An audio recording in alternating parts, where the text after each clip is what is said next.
Good evening, everyone.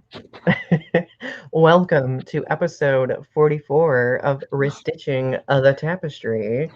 We are on episode 44. We have six more, and then we will be doing our 50th episode extravaganza. We are Wow. super excited about that. We're inching closer to that threshold. So tonight's episode, we're going to be talking about imposter syndrome. So this is a topic that we've been wanting to talk about for a while lately. So we're excited to discuss it. But of course, before we get started, let's share how we've been doing lately. Ari, what have you been up to?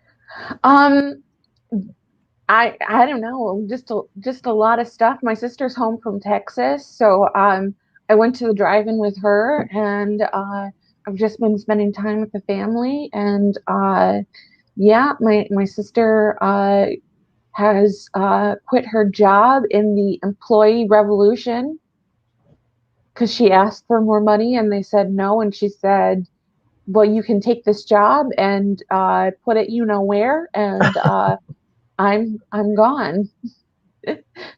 Sometimes that's what's got to happen, you know? Yep. So, I mean, as long as she feels good about the decision Yeah. and We're feels gonna renewed and knows what she deserves, that's what matters. we're gonna write a children's book. Oh my God, I love it. I love it. I love it. I love it. So for me lately, I've been doing well. I've been actually back at writing again, which has been nice. I've been working on my next collection of poems. I'm still writing poems for it, but I'm currently I am kind of getting ahead of myself, but I can't help it. I'm organizing my book now because I'm really excited about how I'm organizing it. So I think it's going to be really fun. Unlike my first book, which has three sections, this one's going to have four sections, and this book is going to be a bit longer. So I'm so excited. I know I'm excited too. And I feel really good because I don't feel like I'm rushed or pressed for time like I was with my first book because it got accepted and then it was like, oh, like this is happening in a couple of weeks. For this one, like it's gonna be coming out in October, so like there's like plenty of time to like tie the bows and all that jazz. Put all the Perfect. bells and whistles in there. But other than that, yeah, I've been good. The semester's over. I'm in focusing on mostly like writing and a few other things, which has been nice. So, Wonderful. I love it. oh, so let's, of course, read our show's mission statement before we start talking about imposter syndrome. Okay, so many witness different atrocities, large or small, that fray the social fabric around us, and much of the time, many may feel powerless and know not how to address such things. And as this fray has gotten worse with the rise of social media, we've kind of been able to share in trauma collectively as it goes viral in real time. And of course, a lot of these atrocities happen to marginalized communities. And there are a lot of privileged communities that don't realize their involvement. So, our goal with this show is to restitch the tapestry, metaphorically speaking, because we want to create awareness and have conversations about these things. And we're hoping that through educating ourselves, we may also help educate people who are listening. I'm a little inarticulate tonight, forgive me. Um, so, um, imposter syndrome, Ari. This is a term that I have been exposed to a lot over the past few years because it's something I've realized that I have myself. So I'm going to define it first, and then we'll talk a little bit about our own personal histories with imposter syndrome. So, for those of you who do not know what imposter syndrome is, it is defined as, and this is a definition through Time Magazine, it is the idea that you've only succeeded due to luck and not because of your talent or qualifications. Okay. So it kind of is like this denial, like if you are successful at something or if you are exceeding at something, you kind of aren't really convinced that you deserve what you're receiving in light of that success, right? Um, it could also be defined as when a person has an exaggerated sense of doubt about their achievements and fear that others will expose them as frauds. And that definition comes from Medical News Today. So, imposter syndrome is kind of a, I mean, it's kind of a newer term. It wasn't derived until 1978. It was derived by two psychologists, Pauline Rose Clance and Suzanne Imes. And essentially, it was identified through having conversations with different people who spoke of suffering from quote unquote imposter syndrome. Okay. Ari, are there any other like aspects of imposter syndrome that I'm overlooking that you can think about? No, I think that you pretty much hit the nail on the head. Okay, because I know like sometimes like there are different interpretations of the definition that kind of like branch into different areas. So, but ultimately, it is basically not feeling worthy after you have demonstrated yourself. And that is something that I have felt so much in my own life. So, Ari, can you talk about your experiences with imposter syndrome? Have you suffered with it? When did it start? How See, did it manifest I'm itself? afraid that I haven't. Like I'm afraid that like I don't experience imposter syndrome because I don't think that I'm successful enough to experience imposter syndrome. Like that Oh, I'm not successful enough to be like considered a fraud, but I feel feelings of like failure and fraud all the time.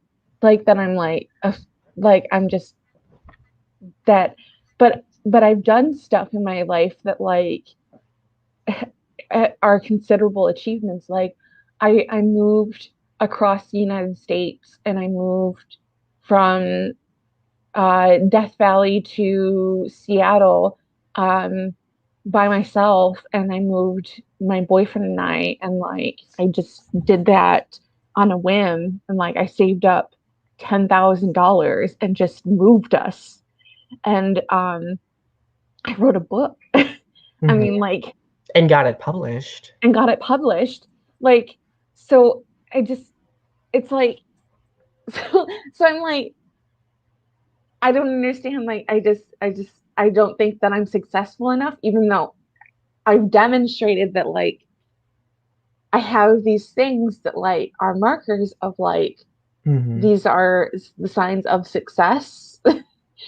So like I guess that is imposter syndrome. Like that's what imposter syndrome does to you is that you like, oh, you can't be successful enough that like you're Well, I think imposter syndrome is definitely a conditioning of sorts because, like, in our society, like, it all comes back down to wanting to be as selfless as possible, and seeing ourselves as being selfish in any light is this very, very bad thing. And I think a lot of people internalize this notion that if we acknowledge our accomplishments or successes or capabilities in any way, that might come off selfish, which is why we kind of just like make ourselves smaller in light of that, if that makes and sense. it's true. My family makes itself as small as possible. It's it's just a family habit that Yeah. like my grandmother literally physically tried to make herself as small as possible. Like she had cancer and was like weighing herself and was like, I'm down to 103 pounds. Oh, oh my goodness. That's dark. That's dark. Well, and it's that I think the conditioning of that imposter syndrome or that need to kind of like extinguish ourselves, like it's so deeply embedded that I don't think a lot like it's subconscious, you know? Like, and I think that having imposter syndrome is largely responsible for a lot of the issues I have with self-deprecation, especially because I'll always find some way, no matter like what I accomplish or what I do, I will find some way to kind of like squirt a little mister on that ember until it like fizzles out. But it's like, I don't know, like it's like I'll do something and it's like, oh yeah, whatever. That's people have done better. I've, you who are you? What Well, are like you? we're so used to it being downplayed, like everything being downplayed, right? Like I'm not as good as my sister. My sister Jessica has visited more national parks. She's done things like won huge casino wins, and she's just lived this like really like interesting life. She's had like she's had all these boyfriends, and she's had like just this like very like interesting, just this interesting life. And she's just like, she's desirable, she's interesting, she's funny, she's smart, and she's like, she's just she just outranks me in just so many ways. And I'm just like, I'm just kind of like boring younger person. Yeah. I like that it almost sounds like that's kind of like an inferiority complex of sorts too. Like um I've had instances of that with specific people sometimes, especially family, Mhm. where like we kind of like measure ourselves based on what we've done, what we're capable of doing, and because some things are deemed bigger feats or accomplishments than other things by the people around us, right? So by immediately defaulting to that, we assume or we kind of internalize the assumption that like, well, what we can do and what we've accomplished, those are just smaller things anyway and not worth mentioning, right? Right. So looking at the comments, Leo's here, Lagiacris is here. It's good to see you both. I see a lot Mhm. of you. I see you both making Among Us puns. What's Among Us? Isn't it a game? I think it's a game. I'm gonna like I think it's a game. If one of you could fill us in on the pun, that way we can fully enjoy it. Because believe me, we both enjoy a good pun. So, Because I'm thinking Last of Us, and I'm thinking that's wrong. And I was like, that doesn't right, seem right. yeah, I wondered that too at first. I was like, Last of Us, Among Us, something like that. So, um, so looking at how imposter syndrome has manifested itself in our lives, for me, like I know it definitely started manifesting itself for me in high school. So, story time.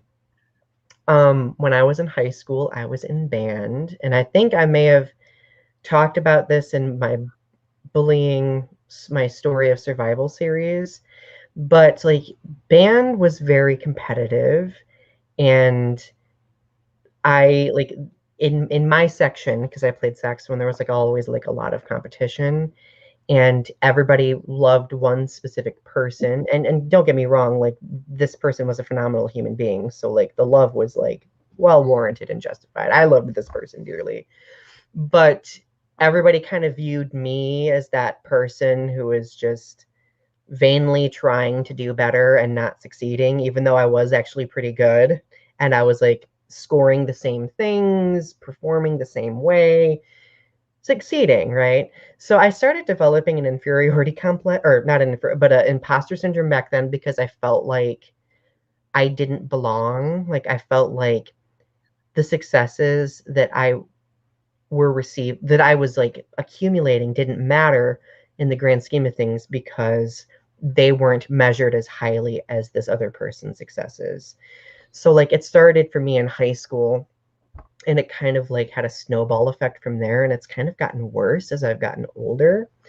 Um as like career wise, I think imposter syndrome kind of like reached its zenith for me being a teacher because for a long time like I just felt like I just didn't belong like in most of the places where I've been hired. Like I've been the person with least experience, so I've kind of measured my like small span of time of experience to everybody else's like very, you know full and wholesome histories of career experience. So for a long time, I just felt like I didn't belong because of that. And I felt really like this insatiable desire to kind of hide myself and to not really draw attention to any of my capabilities.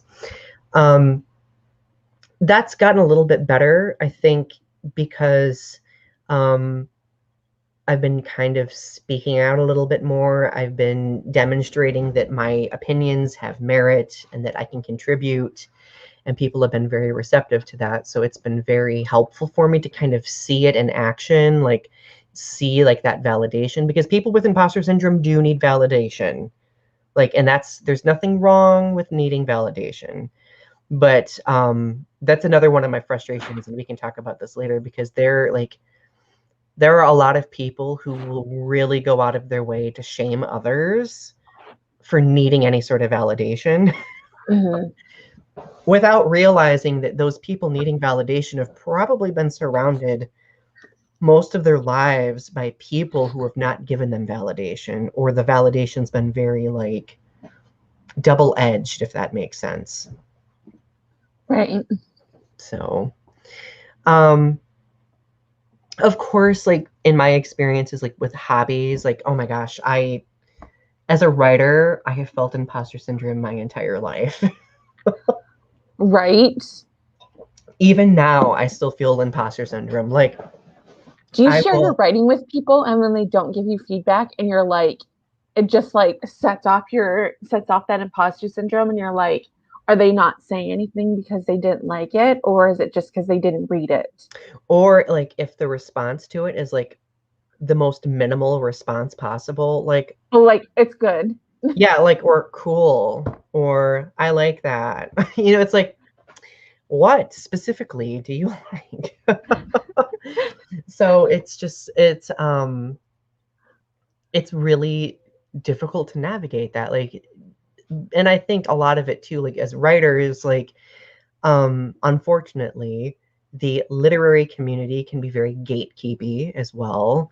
Like I know, like for my own work, I've always felt like this underlying shame about writing poetry, because I write confessional poetry about mental health, LGBTQ plus stuff, and nature poetry. And I've literally had publishers be like, Donny, your stuff is too sentimental, or this doesn't measure up to classic level, or and it's like this ideal that like poetry still needs to measure up, or it needs to replicate what Shakespeare is or what Walt Whitman is.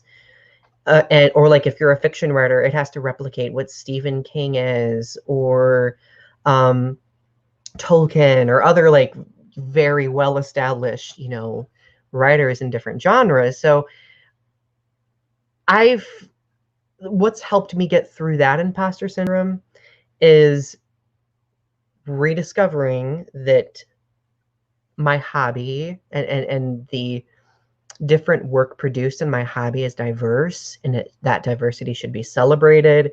And if somebody tries to shit on that diversity, call them out for it. I've literally had email conversations with publishers being like, because I had a publisher tell me once that they didn't feel comfortable publishing LGBTQ plus topics because they didn't want the political controversy.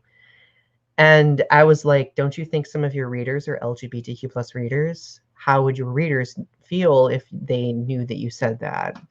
You know, like, so it's just there are so many variables when it comes to why a person might have Why imposter would they syndrome. say that? That's so awful. It's so, isn't it strange? Like, that's strange. I just, it just, it hurts the head. Like, I just don't think that that is viable. I don't think so either. Like, how about they just like take a big eraser on your whole existence and just like start rubbing?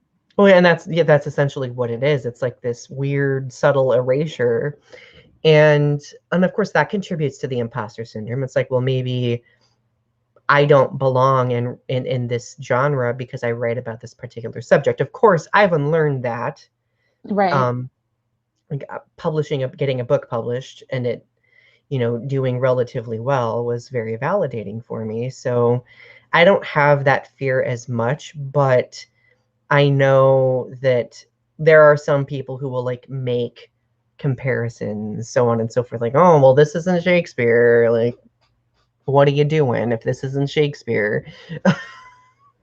Oh, so Among Us is you play as astronauts. One player is an alien imposter and tries to kill everyone else before they find them. So that's what Among Us is. I would have not gotten that. I think I've seen Let's Play for that. There Oh, was an especially bad Let's Play with Travis McElroy once.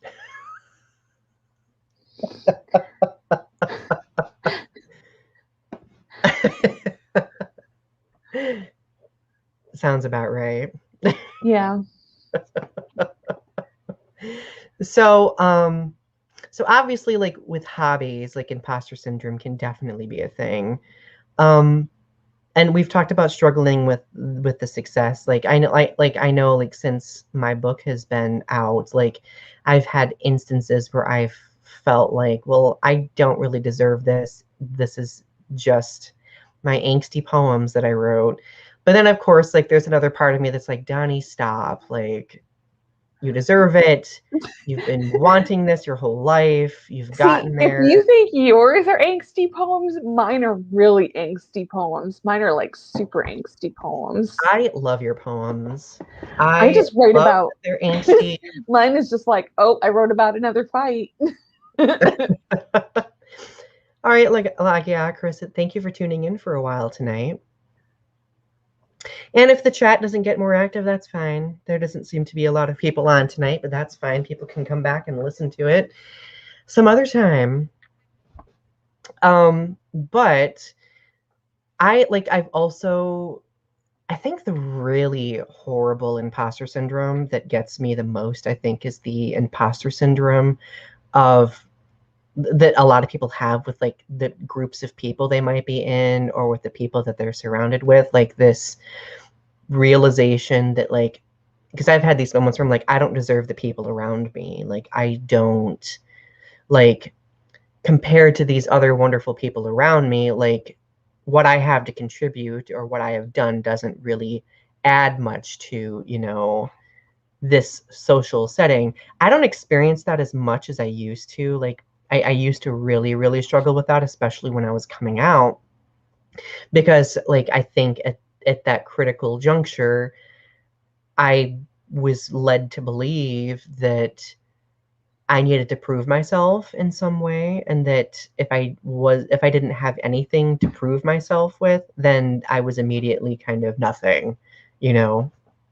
See, I just felt like after I came back from Seattle and I came out of the mental hospital, I just felt like a horrible failure that I had failed at life and that I was just, I just screwed up in the worst way. That I had this, that I had done all of this great stuff in Seattle and that I had this great life and that I had just like screwed up and that I was just like a total failure and that I had like ruined all of my connections and that I had just and that I had and that I didn't deserve my family the way that they did because they put up a lot of stuff like me being just the worst. I just, I was, paranoid.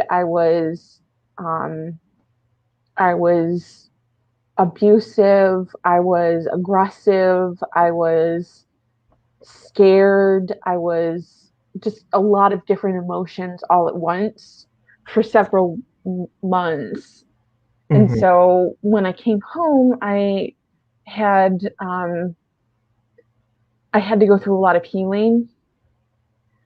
And so it it definitely was difficult to and I still had lingering feelings of like distrust of certain family members, and it bled into like delusional behavior. And so I was I just, felt a certain way about things, but I I definitely felt like I didn't deserve the family that I did after a while, because they put up with a lot of my behavior for so long. So Yeah. I had to contend with those feelings. So Well, I like, and especially the fact that you, in a way, had to rebuild your foundation inside yourself. mhm. Like this foundation of like I'm sure there was a lot of like insecurity surrounding like independence and And um I'm still working on that to this day. Like I mhm. like my to independence. I'm still working on that to this day, like of being truly myself. And but it's coming along. It's slow going. I mean, it is a process. I'm just glad that it is something that is moving in an empowering direction for you. Hmm. And the thing, like the difficult thing about imposter syndrome, and this could be said about like like a lot of different aspects of mental health, like we feel like we get to these points where we've successfully accomplished something or overcome something, and then we get brought back to it, and it kind of, when we're brought back to it, it hurts even more because it's like, well, we should have, like, am I a failure because I didn't successfully get through this the first time? Or like, and it, I've learned in my own experience that like mental health is a process. There's like an ebb and flow. It's kind of tidal in a way. It's not always predictable, of course, but if we're brought back to something that we think that we've accomplished or overcome, and it makes it seem like we haven't, like all, like what we do with that is what really matters, like how we move forward with that. Hmm. Yeah. So um like I know for me, like I had really bad imposter syndrome when um I first got into my relationship with my partner, because like in my relationship history, my relationships have not been lengthy. I've had like a couple of months here, a couple of months there.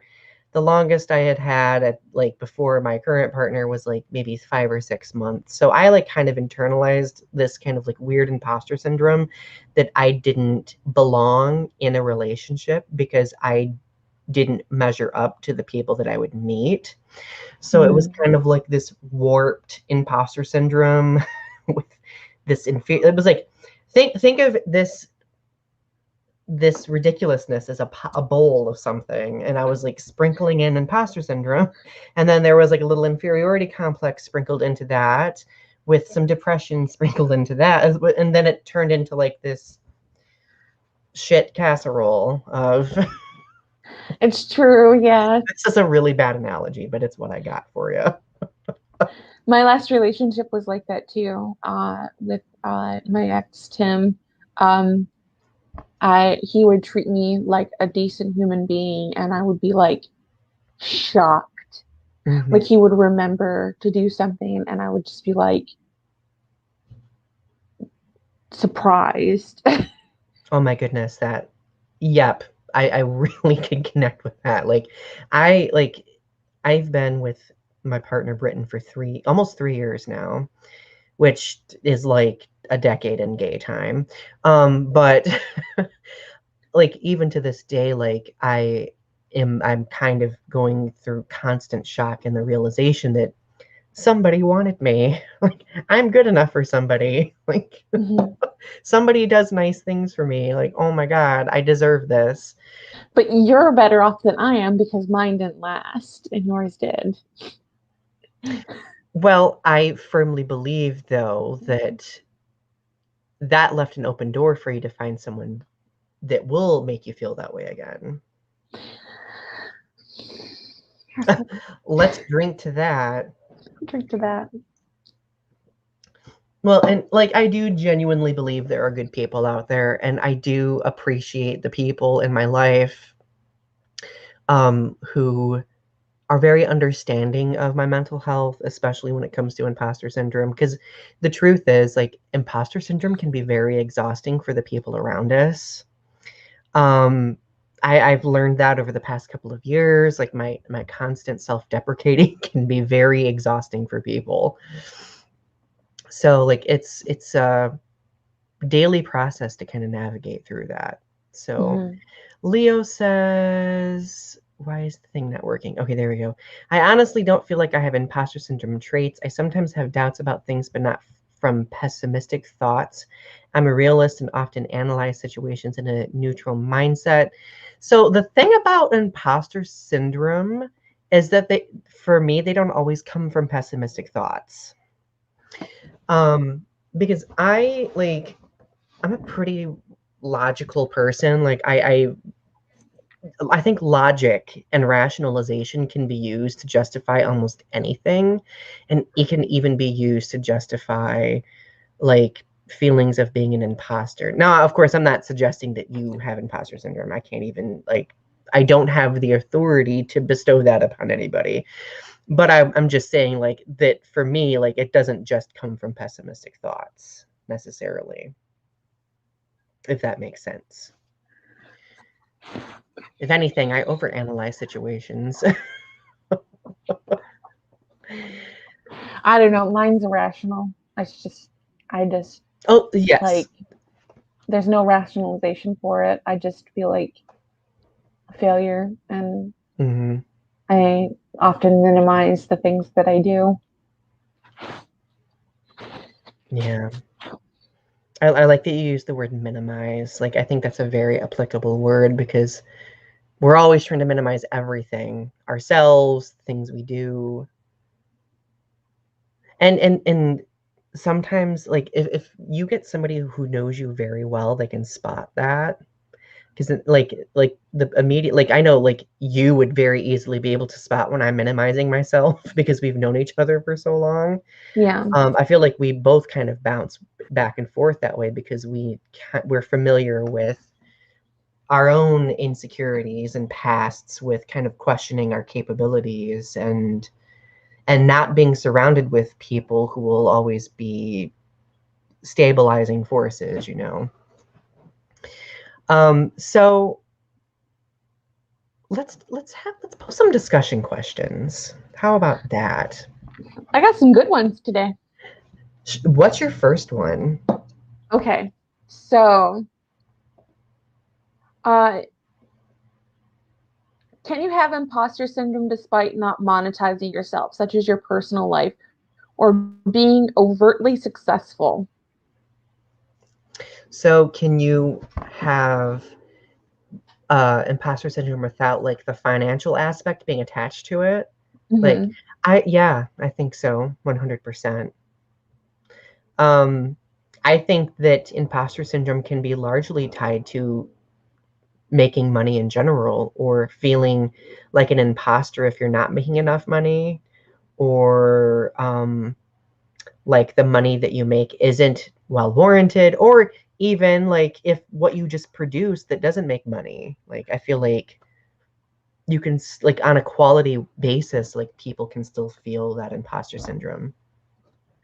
What do you think? Um, I think that in our society, we tend to assign value to uh, the uh, the monetary value of things. Hmm. So a large indicator of someone's value has to do with how much money they have. So that, if you have a lot of money, uh, your chances of feeling like an imposter increases. And that's why we tend to see celebrities and CEOs as having that possible indicator of having the imposter syndrome. Um, but do I think that you need to have money to have imposter syndrome? No. But I think is more likely if you do have that monetization. It's definitely tied to it, or commonly tied to it for sure. Mm-hmm. And the easiest to spot, I would say. Right, because we live in a capitalist society. Mm-hmm. Yep. So, what can you do with these feelings that overwhelm you? Um, like how do you like redirect or overcome those feelings of feeling like an imposter? So that's a good question. So what I do is I just try to remind myself that I'm not a failure by listing off my accomplishments and listing off the things that I have done, talking with my therapist about it. Mm-hmm. Uh, Yeah. because because usually my imposter syndrome is related to depression. So uh, I often will be in a rut, and so I'll talk to my therapist about how low I'm feeling. So it's like I get into this headspace where everything is wrong and I'm just feeling bad and I'm feeling down and I'm just like everything is just not right and I'm just like going through these negative cycles of negative self-talk. And so I talked to my therapist about these these things that I'm saying to myself about why I think that I'm bad and wrong, and he tells me why he challenges these My therapist calls them negative core beliefs, mm-hmm, um, that are very much tied to the imposter syndrome. And I also talked to my therapist about that too, because it's definitely tied to my like shifts in mental health. Yeah, like sometimes like it just feels like this domino effect, like where like this thing is going wrong and then this next thing goes wrong, and like it's kind of like this um like this loop, this endless loop. Mia also said, I thought that the title said Among Us. You're not the first person. Now I'm just curious about this. um, for me, when it comes to in like overcoming my own imposter syndrome, I do something similar, Ari. I list off my accomplishments and I try to remember that it's usually my mental health that's exasperating my like feeling of being an imposter, right? And I try to just remind also that, like that I matter, that my accomplishments matter, my perspective matters. And echoing what my therapist has told me, Donny, you have every right to exist in the spaces you inhabit. That's kind of like been my mantra lately. Like I will remind myself of that because for me, imposter syndrome is largely about like not belonging in a space or not deserving to be in a space mm-hmm, with other people. So remembering that I do, that I can be um, in those spaces, like that's a little bit helpful. It doesn't always work, but it's a little bit um, helpful. Now, to further answer this question, um, oh, I noticed that I put the question twice in the notes. My bad. I found a list from impostersyndrome.com of 10 ways to overcome imposter syndrome, and I will share these with you. I wonder if I can do like a screen share without ruining everything. Let's live life on the edge and try this. are you guys trying to play imposter like in our chat? I know, I'm kind of wondering. Can you see Because the screen already? Okay. Ari, on your end, can you see the screen share? Yes, I can see the screen share. Oh, okay, perfect. Just making sure. Okay, so on this site, here are the 10 steps to overcome imposter syndrome that this source recommends. The first is breaking the silence. So, like, of course, shame keeps a lot of us from like being honest about fraudulent feelings. Knowing that there's a name for these feelings is a really good first step. Like, I know when I found out that imposter syndrome was a thing and that there was a word for it, it really helped me kind of make a little bit more sense of why I would feel that specific way. Um, Separating feelings from fact. So there are times you'll feel stupid. It happens to everyone. Just realize that just because you may feel stupid doesn't actually mean you are stupid. Like there's a distinct difference. Recognize when you should feel fraudulent. So kind of like distinguishing those things. A sense of belonging fosters confidence. If you're the only or one of a few people in a meeting, classroom, or field or workplace who look or sound like you are or are much older or younger than it's only natural, you'd sometimes feel like you don't totally fit in, right? So it's kind of suggesting that like there are going to be social situations where we do have some notable differences. Those differences don't make us less than, um, just because they're differences, you know. Mm-hmm.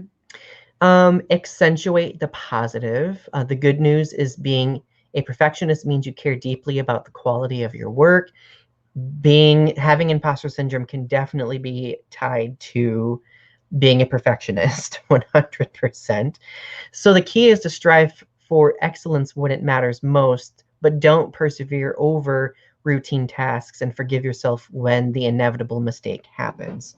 So I guess at the end of the day, that's just reminding us that, yeah, it's okay to worry about the quality of what we put out there, but we're human beings. Mistakes are going to happen, right? And I think to set ourselves on a pedestal of assuming that those mistakes will never happen, that's creating like a dangerous, unstable foundation, if that makes sense. So develop a healthy response to failure and mistake making. Henry Ford once said, failure is only the opportunity to begin again more intelligently. So instead of beating yourself up for falling short, do what players on the losing sports teams do and glean the learning value from the loss and move on and reminding yourself, I'll get them next time. Sometimes it's not easy to do that, but when it is easy or when it becomes a little bit easier to do that, definitely take advantage of it. Write the rules. If you've been operating under misguided rules, like I should always know the answer or never ask your help, start asserting your rights. Recognize that you have just as much right as the next person to be wrong, have an off day, or ask for assistance. Oh my God. That's a big one for me. like, Me too. like I have a really difficult time admitting that I'm not perfect, especially Yeah. when it comes to like, for me, like I tie my perfection with how I'm able to perform in front of other people. Like for example, yesterday during that live stream, because I like our live stream yesterday that I had with my friend Evanescence Fanatic, like there were so many technical problems that I could have easily avoided. And then I was like at the beginning, like I was really beating myself up over it. But then I was like, considering all the streaming that I do, I don't often have technical problems. So Mm-hmm. like it wasn't my fault. It was just technology's fault. Right. How about you? Like, how does that manifest for you? Like the It's usually with jobs. Like I'm just like the little worker bee. Like I always have to go above and beyond. And it's like I always have to make everything just like just so and just perfect and just like I just have to I like I'll work like at my last job I worked like 50 hours a week and I Mhm. always came in on my off days and I always just was like I was just always doing more. And like I worked when I worked in Holland, I worked Holland, Michigan. I Mhm. worked I did more sites when I was doing data entry. Like I did 3 sites instead of everybody who was doing 2 sites because I had to do more than everybody else. So I was doing data entry for 3 trucking sites because I had to prove that I could do more than everybody else, Oh, wow. even though I Yeah, was, even though I was on the verge of disability. I have done that as a teacher too. Like I think that's a very millennial thing too.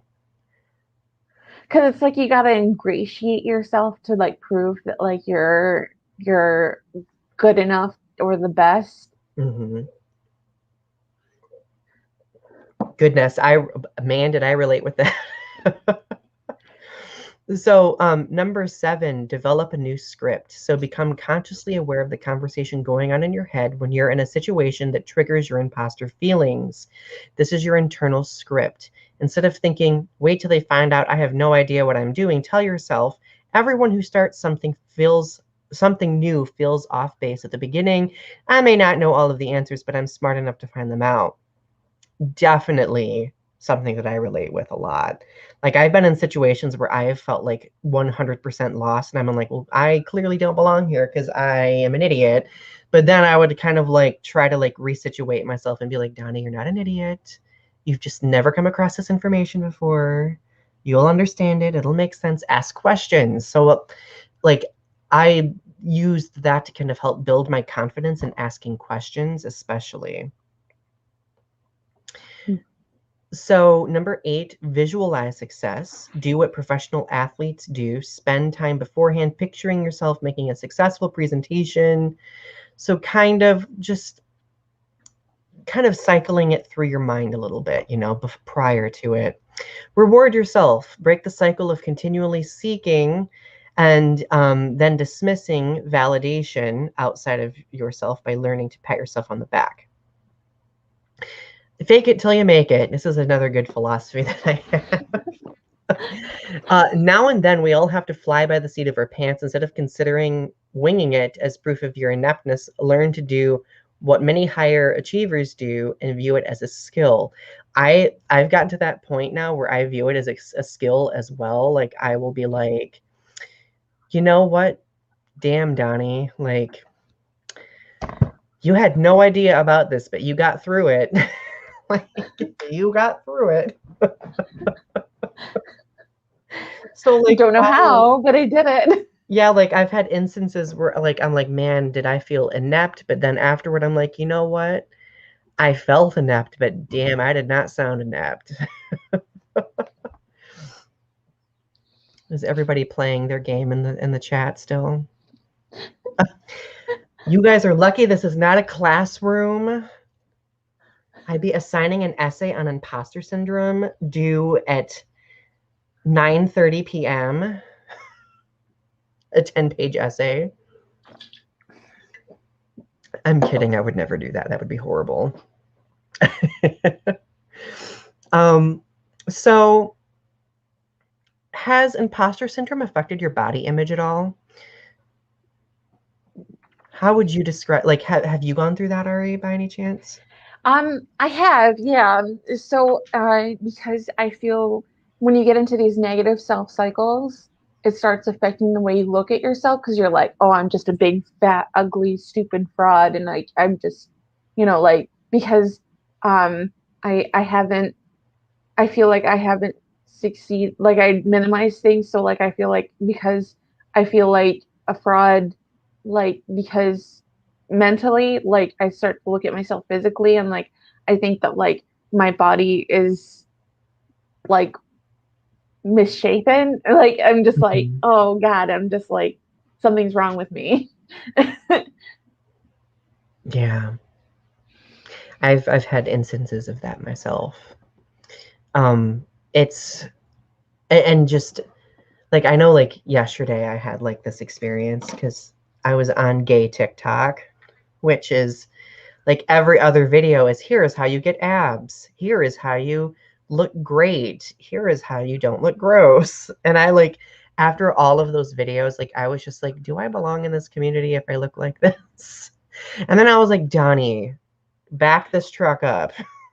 If you look like a cinnamon roll, if you're like, oh, I'm Well, just like a I like fluffy cinnamon roll. well, like I it brought me back to being like 19-year-old Gaby, you know? Like I was just like always looking at like other people's bodies and being like, I don't look like these other people. I'm not attractive. And it kind of brought me back to that for a moment. And then I kind of had to quickly realize, like, Donny, like Did you have the immediate feeling that you wanted to do sit-ups? I had the immediate feeling that I like wanted to stop eating. Like, Oh yeah, no. I will like go to like the extreme like that. And then I'll be like, oh, I should work out more. And then I'll be like, cake, That's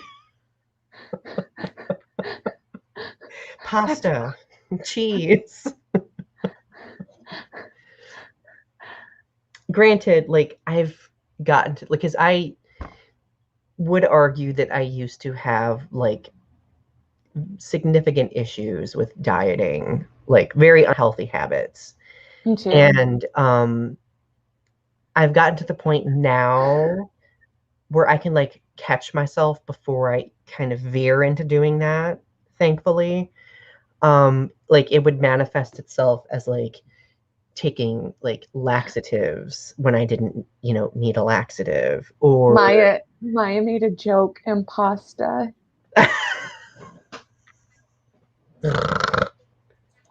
uh,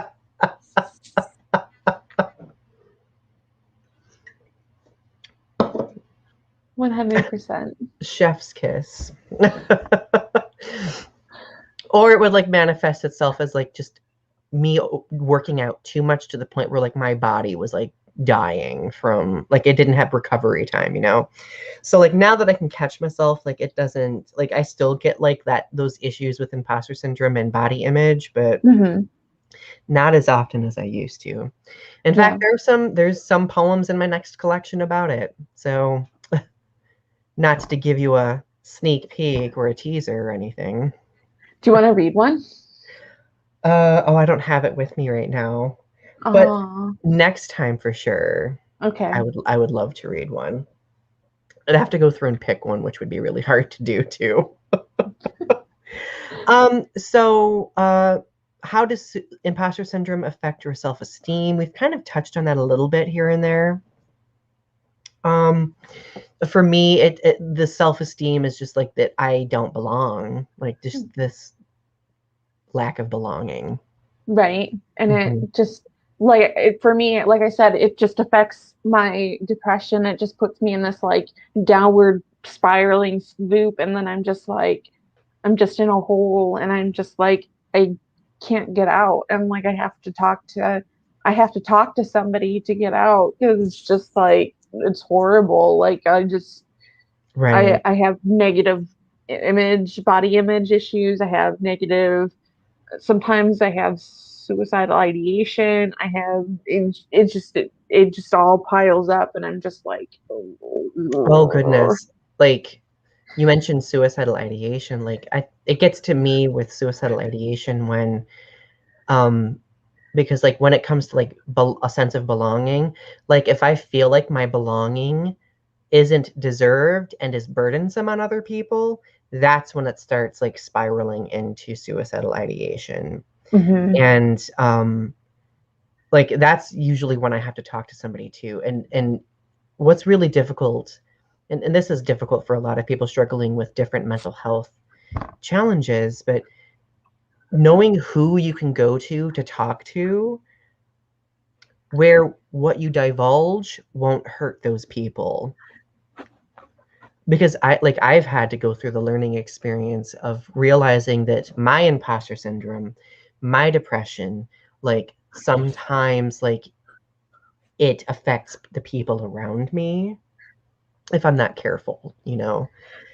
So mine is passive. Like I don't actively ever have a plan. Mine is just I want to not live anymore. Mine Mhm. is just like I wish that I didn't live anymore. So it's just like I just don't. I just wish I weren't alive anymore. So Mine's it's passive too. So it's just like I I don't ever worry about it because I haven't ever fully acted upon it yet. I just have never quite gotten to that Mm-hmm. edge, but I have seen people who have, and it's pretty scary. I've been on that edge before where I've made plans and have attempted in the past. And like now that I'm older, like I think I'm able to recognize the warning signs much earlier than I used to be able to, Mm-hmm. where like I know that I need to immediately reach out to my therapist or the National Suicide Prevention Lifeline or something to that effect. Like I keep that number in my phone just in case. Like I think it's very important that if you've ever struggled with that in the past, that you have those resources readily available for you. So like if you need them quickly, like they're at your disposal. Right, But like even if it's just passive ideation, like it's still scary because it's scary to see like how far your mind will go when it comes to feeling that level of apathy, that level of lowness, if that makes sense. right.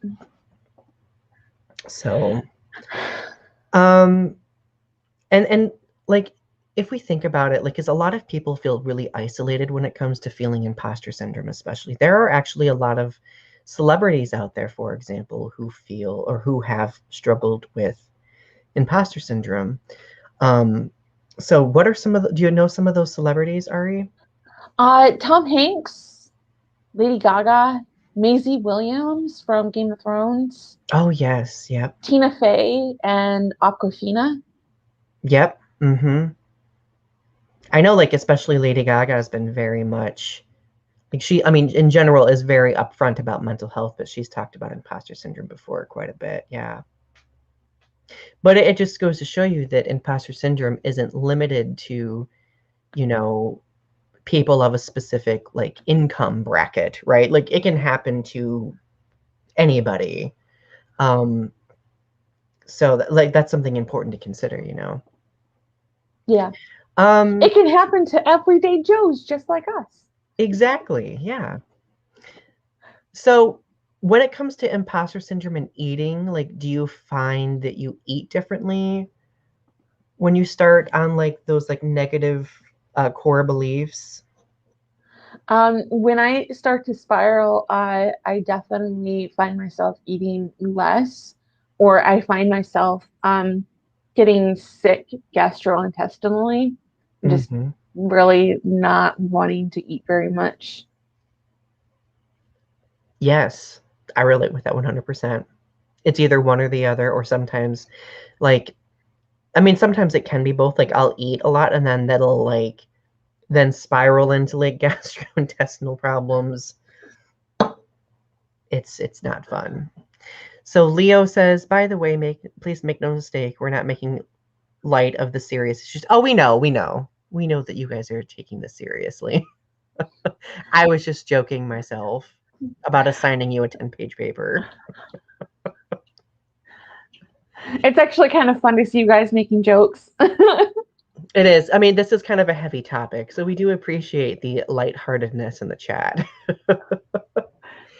But like, I guess looking at the grand scheme of things, now that we're toward the end of this, like I've learned that imposter syndrome, because of my history, because of like the bullying, all of the experiences, like imposter syndrome is probably something that I'm going to have to remain vigilant with working through the rest of my life. Okay. It might take on different forms as I get older, but it's something that I'm going to have to be very aware of and maintain some semblance of vigilance when it comes to working through it. I will say that um, therapy has helped me. Therapy may not help everyone, mind you, but surrounding yourself with people who know what imposter syndrome is, are familiar with your specific triggers for imposter syndrome, like those, like it's good to have those people surrounding you because they will be able to create a good foundation for you, right? God, I hope I'm not like this when I'm like 75. I hope when I'm 75, I have like control of my negative self talk and I can just be like, yeah, I'm awesome. I'm great. I lived a great life. If I'm not Dorothy from the Golden Girls when I'm 75, of course, hopefully not divorced and stuff like that. But if I'm not snarky and sarcastic and confident in myself, then damn it, what is happening? What is life like? If I'm Right? not smoking and drinking by the time I'm 75, what is life worth? What is life worth? Cheers to that. Clink. Well, my dear friends, um, thank you so much for tuning in tonight. And of course, tuning in every Thursday night. We really appreciate you being here. Um, so we hope that you're getting revved up for our next few episodes. So next week's episode, if I go look at what it is going to be about TikTok. We're going to be talking about TikTok. So we'll be Old having a timers talking about the TikTok. I know. We're going to be talking about what we like to watch on TikTok, the little wormholes that we go down, how much time we spend on it, because I know I spend probably way too much time on it, but you know what? What the hell, right? Um, Ari, my friend, do you have any parting words for this evening? Uh, don't be an imposter. Eat rigatoni. I love it. We love you all. Have a good night. Bye.